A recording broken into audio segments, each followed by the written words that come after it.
Hi, my name is Lexi, and for my campus change project, I am going to be talking about the Green Heart, which was a project that took place at Birmingham University. So I chose to research this project, which took place on the Edgbaston site of the University of Birmingham. So this project was commissioned in 2015 by the university and was completed in 2019. So what triggered the project? In 2016, a new library was finished at the university, and this led to the demolition of the previous, which was built in 1950. This created some space on the campus, which influenced the creation of the Green Heart development. The main problem that drove this project was that the campus was not fully accessible on multi-levels, and there was a lack of wildlife on the site, which the university leaders wanted to try and introduce. So the project was initiated by the University of Birmingham, who wanted to open up the views across the campus and bring back this axial arrangement seen on this slide, which was an iconic feature on the campus in 1920. The university was also wanting to generate a landscape that was sustainable, natural, and environmentally friendly for both people and the wildlife. So, how was the project implemented? The University of Birmingham was established in 1900, and in 1901, the construction of the first set of buildings were completed. This means that in 2009, the centenary of these buildings was celebrated. It was time that the campus had a refresh and incorporated some sustainable features. The university campus was lacking green spaces, which students could engage with, and also had room which needed redeveloping.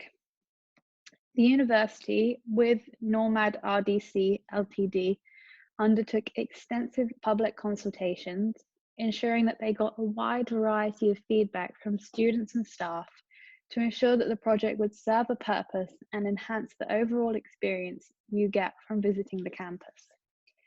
Churchman Thornhill Finch Landscape Architects secured the job of designing the Green Heart space, and the university gained partial funding for the project from the Alumni Impact Fund and Wilmot Dixon.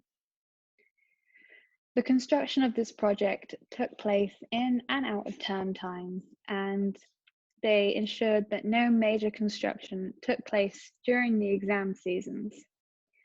Also, wheelchair access was available at all times during the construction progress. Next, importance. The changes that this project implemented on the Edgbaston site now mean that the site is fully inclusive, being accessible to everyone with multi-level circulation.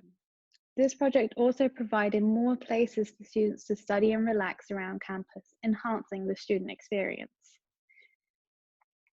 So some features that were added to the site were that it's now fully accessible.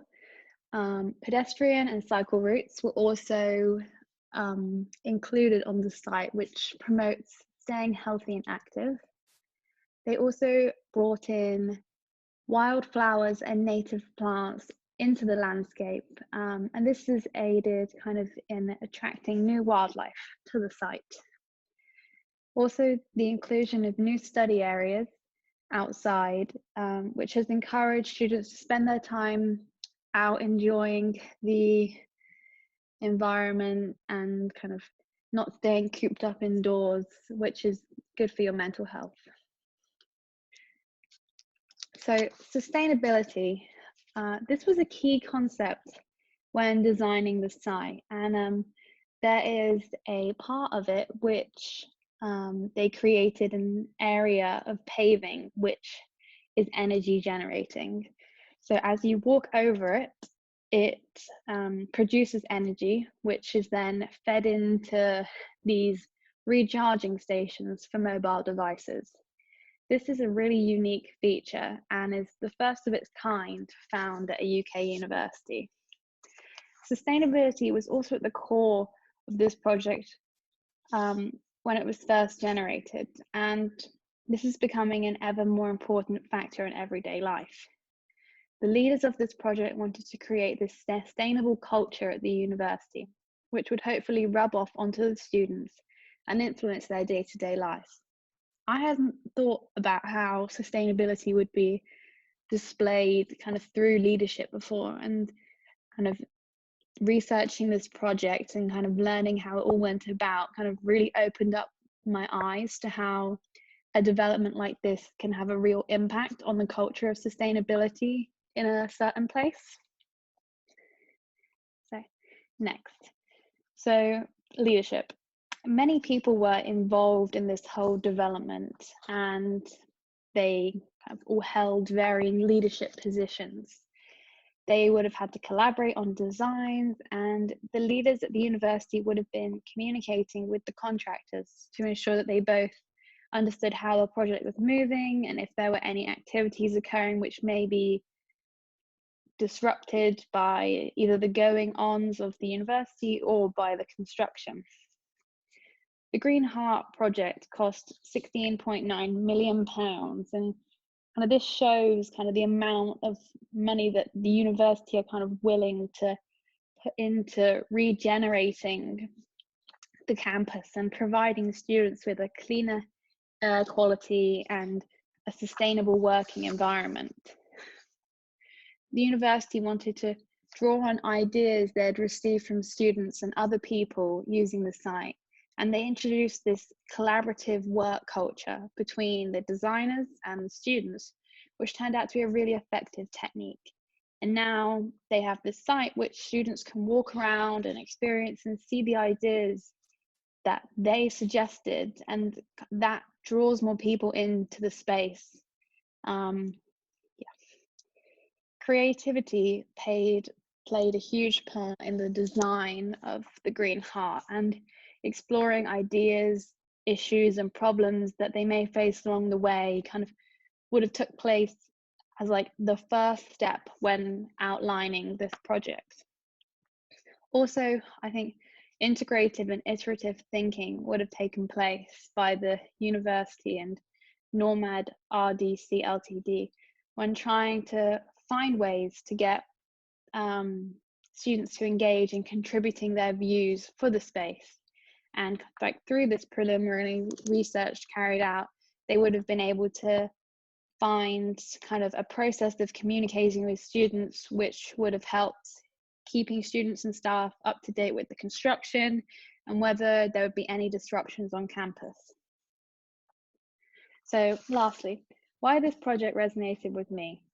So as a landscape architecture student, this type of project is something that is of great interest to me. And green spaces are a really important feature of the landscape we live in. And promoting these and creating more is something that we should be doing and something that should be happening at campuses all over the world. I have personally experienced this campus, and these changes that have now been implemented really add to the whole aesthetic of the site and make for a space which is much more kind of able to kind of allow people to come in and engage with.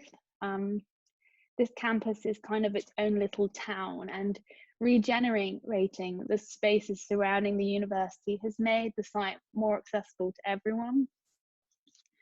I would love to be involved in a project like this if we ever had one at the University of Delaware. Lastly, these are my works cited, and thank you for listening.